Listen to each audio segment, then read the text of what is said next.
So we have been learning about this process mining tool called Disco, right? So this is a very important software and powerful software that I want all of you to learn. So please take the time. I will be giving you an assignment today. I did not make it available yet, but the due date will be next Wednesday, and you are to use this software as a team. This is team assignment, and you are to use this software and carry out the homework. So I will finish covering everything today, and you will now have to use it yourself and be familiarized with the software. And in your term project, I strongly encourage you to use this software. If you just collect the data for your process, you will be amazed by the things that you can do, and it will make your life very easy, and also your presentation and your analysis very strong. So I encourage all of you to get into this software and use it as much as you can, and somehow develop your expertise in process analysis, process improvement. So if I just briefly remind you what we have done so far, is that we have been trying to learn this process. This process is that you are purchasing things, and usually purchasing start from requester, and requester send that purchase request to the manager, and manager reviews that, and if everything is good, then he or she transfer that to purchasing agent, and purchasing agent is going to look for suppliers, and supplier is going to send that to the purchasing agent and then receive the money. And that's the process, the large process, the overview of the process. And this data is actually stored in ERP system, enterprise resource planning system.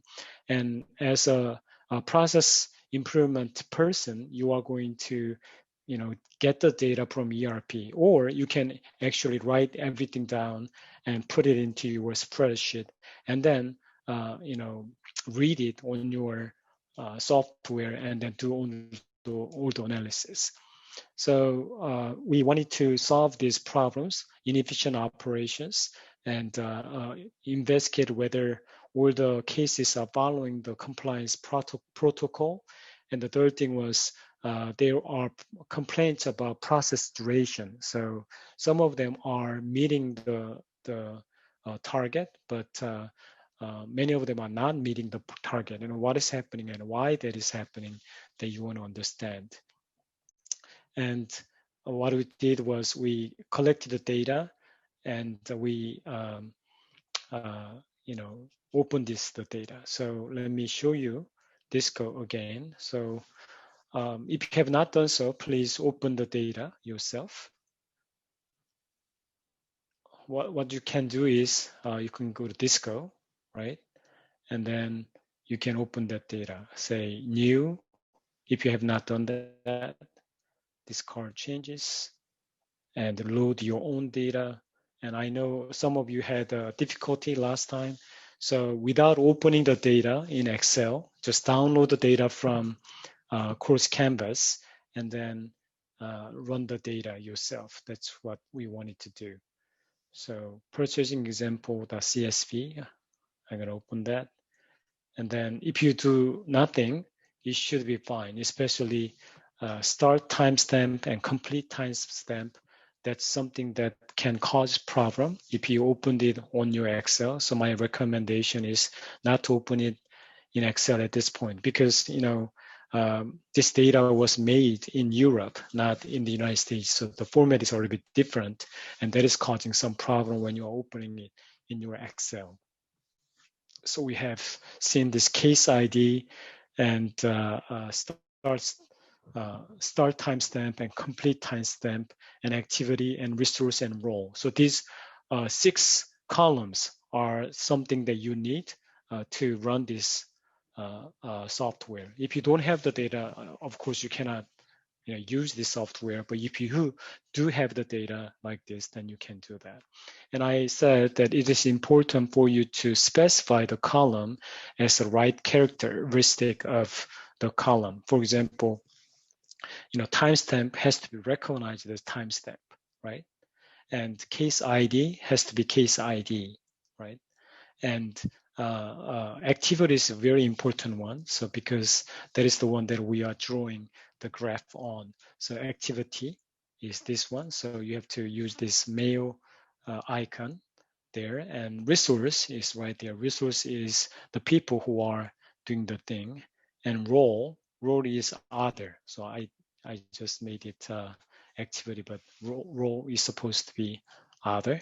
So if you specify them right, then now you can start import, right? And then it draws your process map, and you can zoom in and out, right? Zoom in and out like that, so that you can investigate it right. So we can see there were total 608 cases, and here's a starting point. The first process was create purchase requisition, and so forth. And at the end was pay invoice and this endpoint. And another thing that I wanted to show was that activities now, right now, 0%. If you increase activities, actually 0%. If you make it 0%, what happens is that activities that with the most frequent path are going to show up. So before we had a lot of them, but now only the activities that are showing the most frequency, they are showing up in your map. So if you look at more in detail, then you scroll up to say 50% or 100%. When you have a lot of procedures in between, then this is the way to investigate more in detail, right? So here you see more details. And now in the same way, you can increase the path, right? Path, now we had a 0% before, now we are going to increase to 100% so that we can see what is happening exactly in the process. That's all shown here, and that's a path. So you can increase that, right? So that's what we learned last time.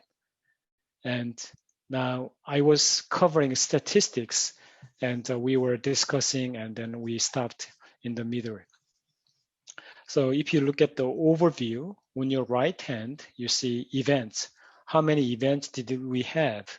It says 9,119 events existed in this process. What does that mean? So in total, you have 608 cases, right? Or 8 requests for proposals. However, that consisted of 9,119 events inside of them. So in other words, if you divide them by 608, about 12 or 13 or 15 events per cases it had, so that we can see.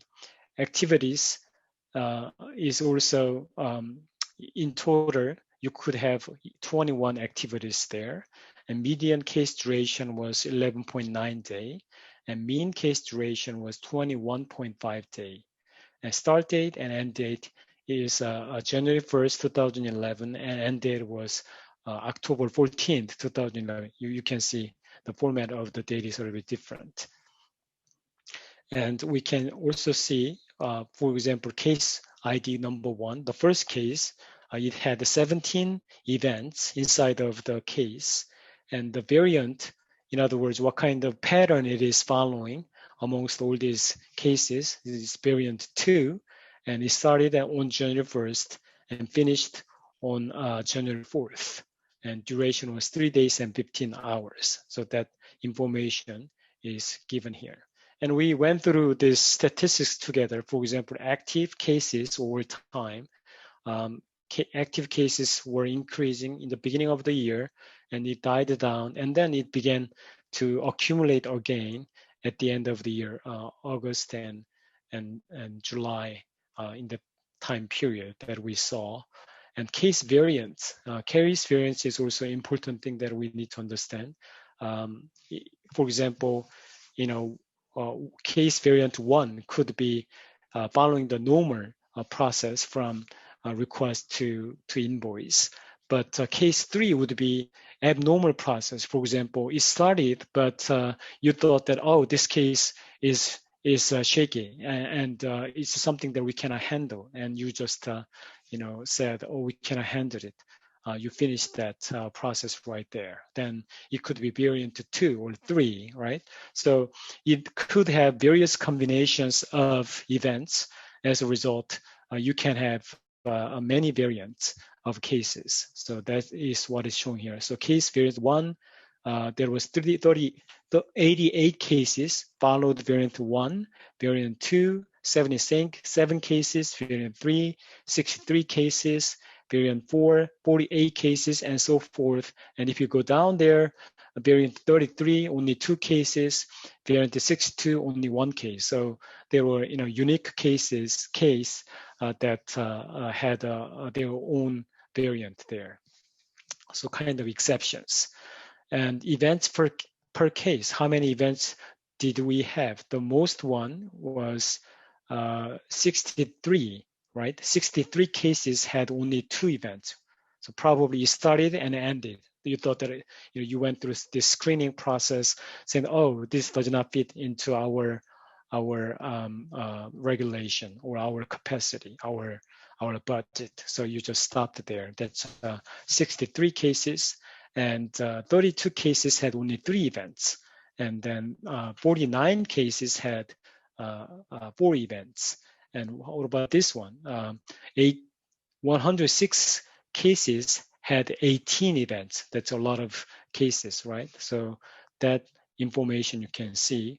I think probably you want to have a short number of events, and there might be a better situation for you, and you can see the distribution of the events right away. Case duration. This is another important statistics, and you can see that many of them were lasting only 1 day and 12 hours. That's 80 cases. Wow. So 80 cases was kind of an easy case that you were able to process very quickly. However, as you move on, some of them, for example, 16 case took 17 days. So it took you many days to process this case. And if you go this side, then you see, oh wow, 6 case took 83 days, and 9 case took 81 days, and 5 case 94 days. Let's see, what about this one?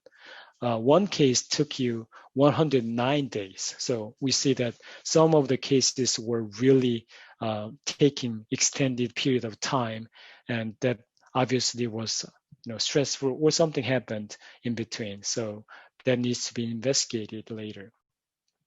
And mean activity duration, one activity, how long did it take? Some of them are taking 14 or 15, very short time, but if you go down there, some other activities are taking 3 hours, 4 hours, like that. And mean waiting time, I think waiting time is also very good indicator for you to understand. So if you look at here, waiting time was 13 hours, 40 minutes, and 1 day and 16 minutes. That's 285 cases. So 134 cases waited for 13 hours, and 285 cases waited for 1 day and 16 minutes. So these statistics you can see, and by looking at and going through these statistics, you can understand your process much better than before. And now let's go to activity. Activity, if you look at the activity, you see that frequency, right? Frequency and activities. Per activity, how many frequency were happening is given right here. And median duration. So one activity is lasting 1 day and 1 hour, and then those distributions you can check here. Mean duration, median duration, a very similar thing, and duration range and aggregation duration you can check. And now let's go to resource. Resource is another useful part of your analysis.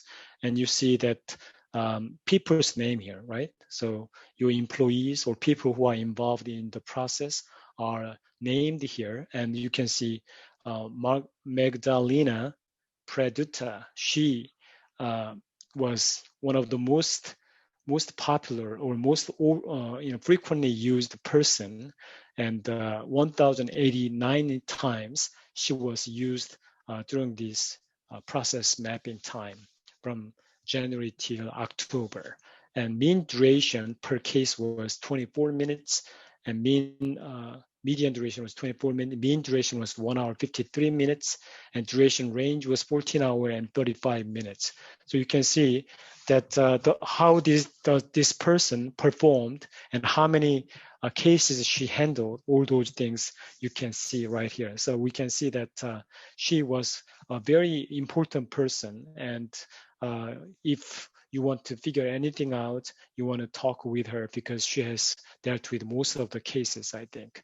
And then the next person was Karel de Groot, and she was also showing a lot of frequency, and Francois de Perrier, and so forth. So you can see, who are working really hard, who are not, and somehow, these people might be managers, and you can see the volume of the work they are processing every day. They can be analyzed there. And now role, in role we have purchasing agent, requester, financial manager, supplier, and request manager. And purchasing agent is the one who is involved in this process the most frequently, and requester the next, and so forth. So you can understand the bottlenecks and utilization of your process and resources right here. And if you have done that, now you can go to cases now. Here, cases are showing you the variant. What kind of variant, what kind of patterns of the process is this process going through is well shown in these cases. So complete log shows that case 1 to 608, how many events it had, all those things are shown here.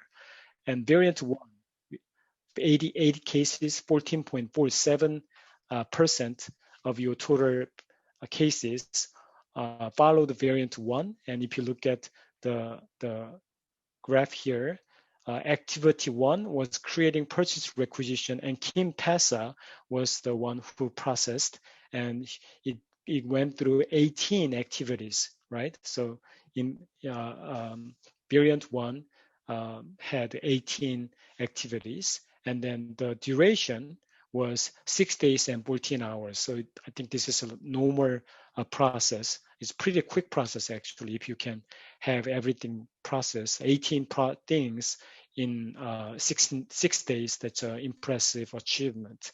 And it was done right there.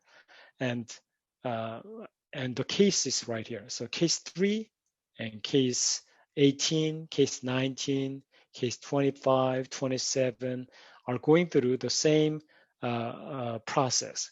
These are going through the same process. For example, if you are buying a furniture, it may go through similar process. However, if you are buying equipment that is over, say, $1 million, right? Then it might be more complicated. So that variant will be different, right? So that is shown in this variant. And variant 2 had 17 cases, very similar, but you can, I don't know yet, but you can see what is different, right? What is different? Analyze purchase requisition. Yeah. So variant 1 had create purchase requisition and then analyzed it and then went to create request quotation.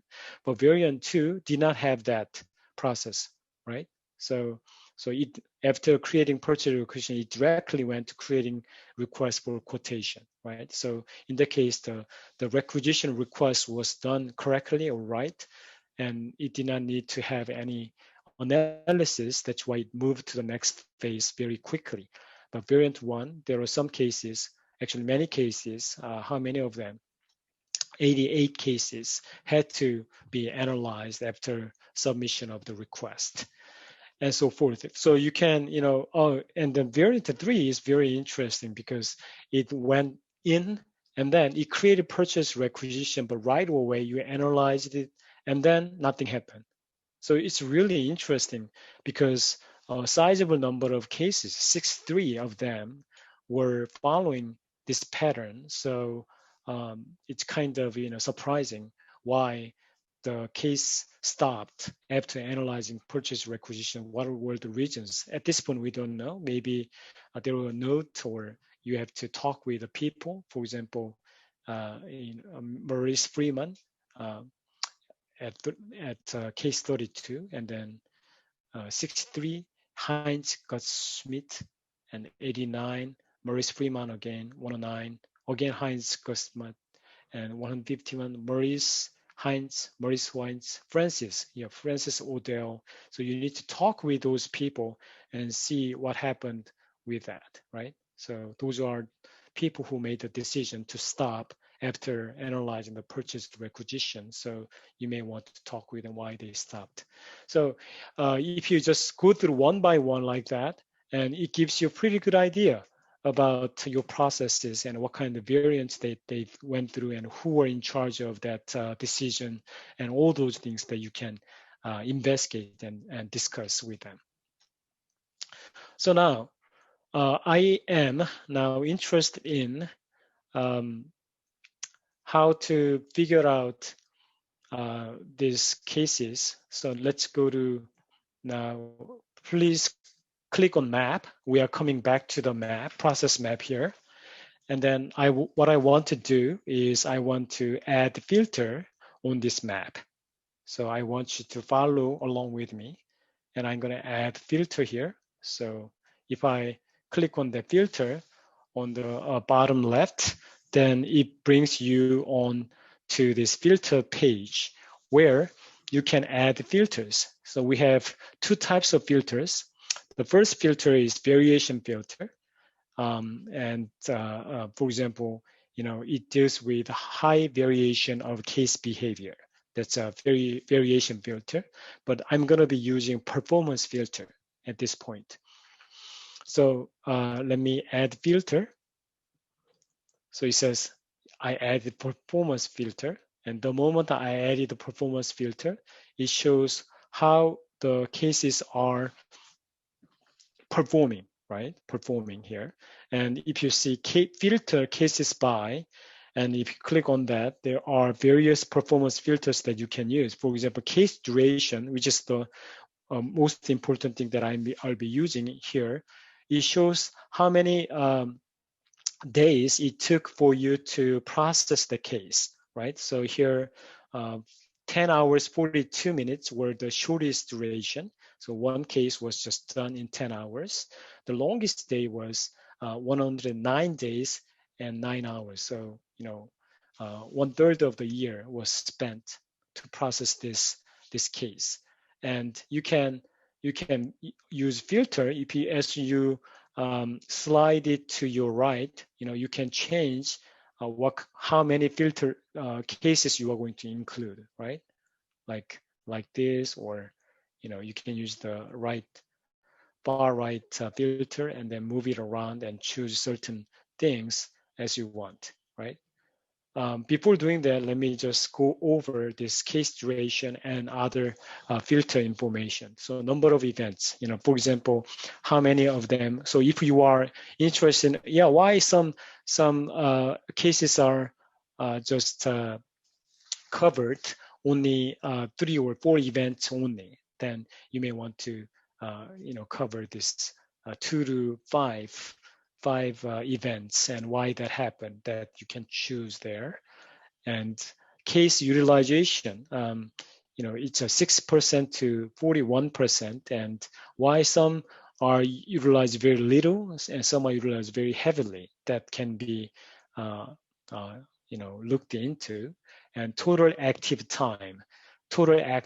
So how long has it been active? Some of them 14 minutes only, some of them in 3 days and 4 hours. So you can investigate that. and you can go to now mean active time, the similar thing, and maximum active time and total waiting time. Why are some cases are waiting so much? And so you can choose them and then do your analysis there. And mean waiting time too. So some of them are done very quickly, some of them are not. Why is that the case? You can do the analysis there too. So let's go back to case duration. Our goal is that we want to see if we are meeting the target. And if you remember from last class, the target was 21 days, right? 21 days. Did it take 21 days or more than 21 days? That had to be determined. And if you look at here, this one, the bottom one, you can move on quickly. And I want to see, if any cases were taking more than 21 days. Why is that the case? I want to choose them. So I want to just select 20 cases with more than 21 days, right? So these cases I want to choose, and we see that that's 15% of cases. And if you have done that, if you adjusted your filter, then now you can apply filter. So bottom right, you see apply filter button and you click on it. And then now you see your process map with only 92 cases. Look at here, it's 92 cases. And if I zoom in a little bit, okay, 92 cases, and we see that 92 cases, how they went through the process.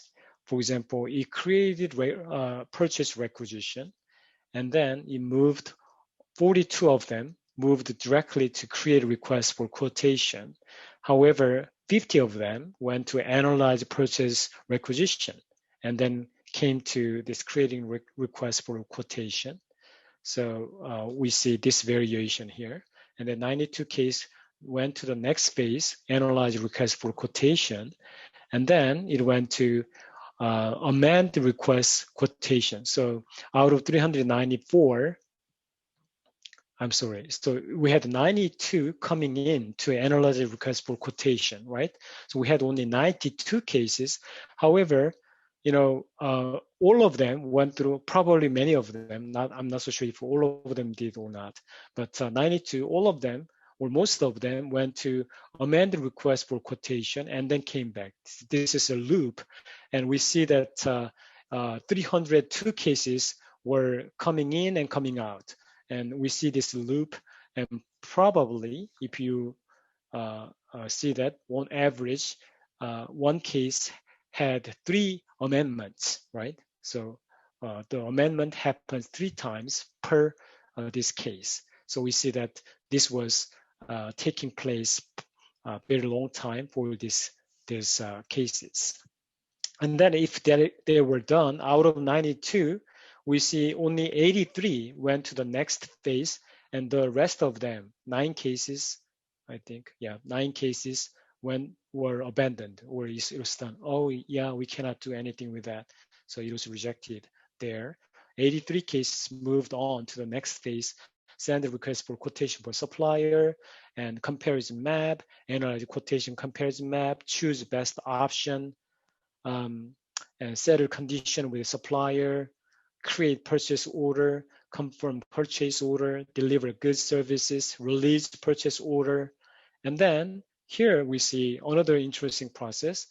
This is normal process on your left, approve purchase order for payment, send invoices, and release supplier invoices. And these are a normal process, but 6 cases out of this went to settle dispute with suppliers, right? So we see that this supplies among religious supplies invoice, 18 of them came to a dispute, and six of them went back to religious purchase order, and then it came back to settling dispute order. And among them, 18 of them went to the next one, and it took some time for them to do so. right? Authorized suppliers invoice, and then lastly, they paid invoice, and the process came to an end. So we see that this one took some time for us to do. And if you look at the statistics, we can see more things. For example, there were 92 cases like that, and mean case duration was 87 days. So well over 3 months they spent to process this, and event was 2,112, and we can see all the things that we have seen before. And then you can go to case duration, and you see that 76 days, the shortest one is 74 days, and 76 days, and so forth. So it's taking a lot of time to do that. And also, if you go to cases, so you can see what case was taking such a long time that can be also analyzed right here, right? Wow, so this one, how many events did you have? 26 events, 29 events you had for case number 459. So you see that. Let us go back to map, and I want to show you an interesting thing that you can do. On the bottom, you see animation here, right? So if you click on this animation, it is going to now simulate what is happening with this process, and it will visually show you what's happening. Let's try animation. And I'm going to move this one to fast, and I'm going to start here. So you see cases moving one by one, and another cases came in, it went through, it had to be amended. So it amended, went there, and came back, and then went back. Right, only 2 cases, but there was a loop, and multiple times it was amended, and then new cases coming in. So we know that the starting process was being done very quickly. However, this amendment is taking time, right? It's slowly moving, especially this red line is kind of a bottleneck. Now, here we see some bottleneck too, because these are really moving very slowly from the 3rd process to the 4th process for some reason. And we need to look at that. And then from here to there, we see, a lot of cases are just stuck there, right? If you continue to, play it, you will see, maybe I can move it a little bit, but let me just wait for a few seconds. So, it shows it's moving fast, and we see clearly a bottleneck from here to there, and that is shown. And a few cases were flowing very quickly down there, and then approved and came to an end, right? Yes, relatively quickly flowing, right? And here is a bottleneck. It takes some time here, and then it comes over there. While doing so, you see that this is a huge bottleneck being created from 3rd step, 4th step, 5th step. I think that's the thing where it's taking most of the time. That's what we see. Okay, so if you do that, I'm going to just, you can actually export this as a video. You can download the video. If you do this exporting, then it is going to save it as an AVI file. So it's a moving file, a video clip that you can download, and you can use it and show it to your manager or project sponsor. Those things can be done. Right? So now we learn that this is clearly, here is a bottleneck 1, and this is bottleneck 2. So we see 2 bottlenecks at least in this process, especially for the things that we have done so far. And I want to go to statistics or cases. Actually, I want to go to cases and see who they are, who is involved in that, right? So so these are the people involved in that process, and you can investigate them too. right? Now let me show you another cool thing that you can do. If you scroll down, let's first remove the filter. So I'm going to go to filter, click on filter, and I want to remove the filter. So what you do is you come over here. I want to remove this X sign. You click on it, you remove it, and then you have to click on apply filter. Then you can remove the filter and you are back to the original process map where you can see 608 cases came in. And if you scroll down, now what we want to do is we want to see whether there is a compliance issue. And we see that, look at here, send the invoice and release supplier's invoice and authorize supplier's invoice. So this is a normal process to go through. However, for some reason, 10 cases, these 10 cases skipped release supplier's invoice and directly they paid authorized supplier's invoice payment. So for some reason, this step was skipped and this can be a serious violation of the company's regulation, and it might not be transparent as we would like to see. So I want to see why this one happened and who were involved with these decisions, and that can be investigated here. So you click on that, and then you see two things: frequency and performance, right? So frequency, 10 times it happened. Performance says total duration was 6 days and so forth.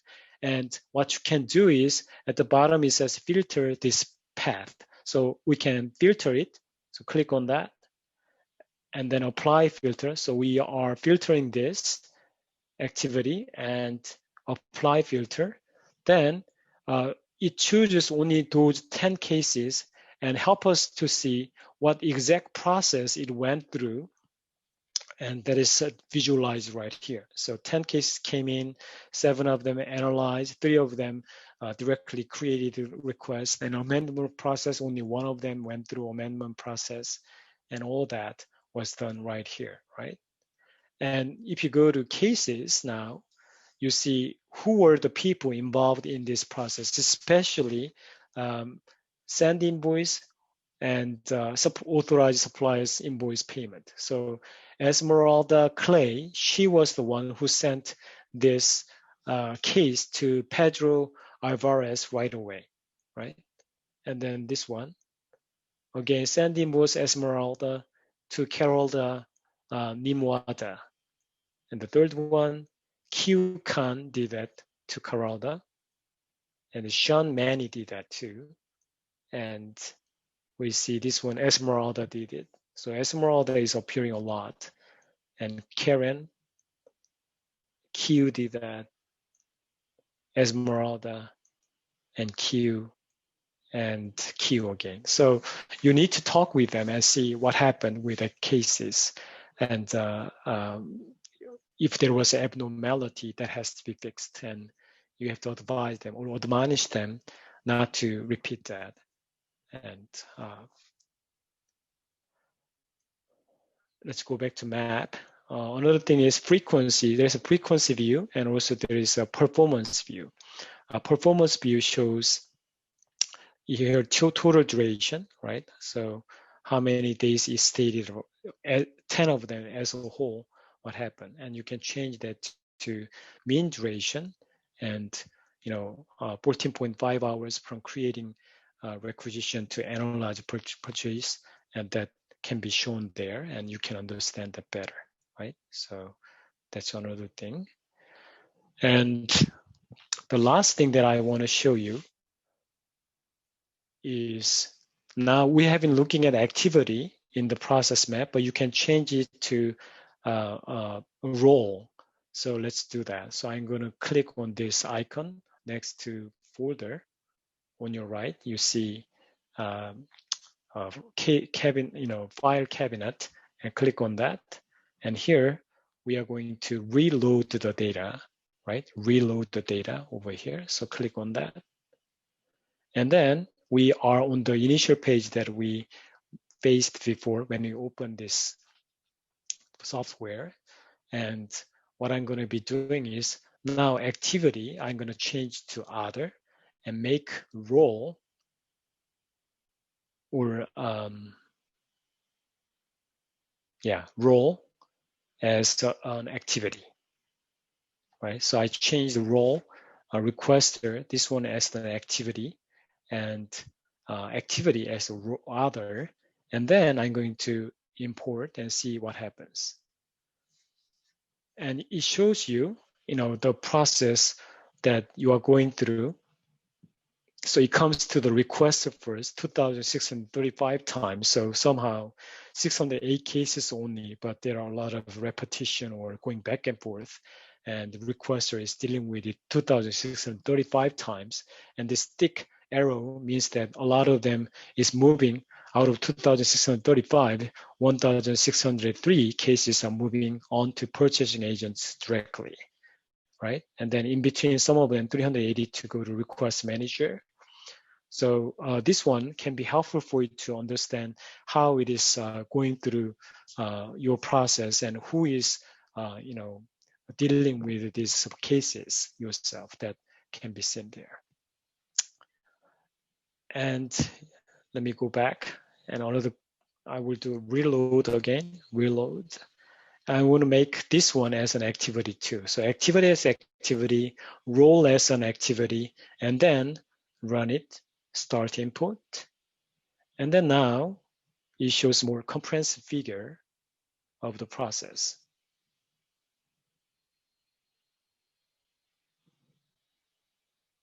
So we see that create purchase requisition requester is doing that. So we have now not only the process itself, but also who is working on that process is revealed in there. So it's more comprehensive figure. It's a little bit more complex, but it's detailed information that you can understand, right?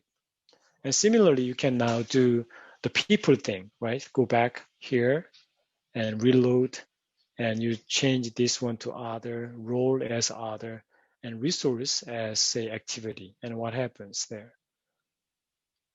And you see the movement of the people now,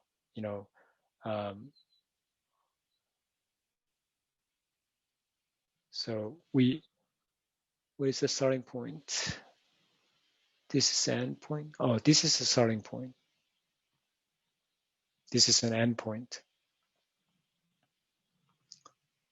So 54 cases came in, and Tesca Lopes, she dealt with that, and she sent it to somebody.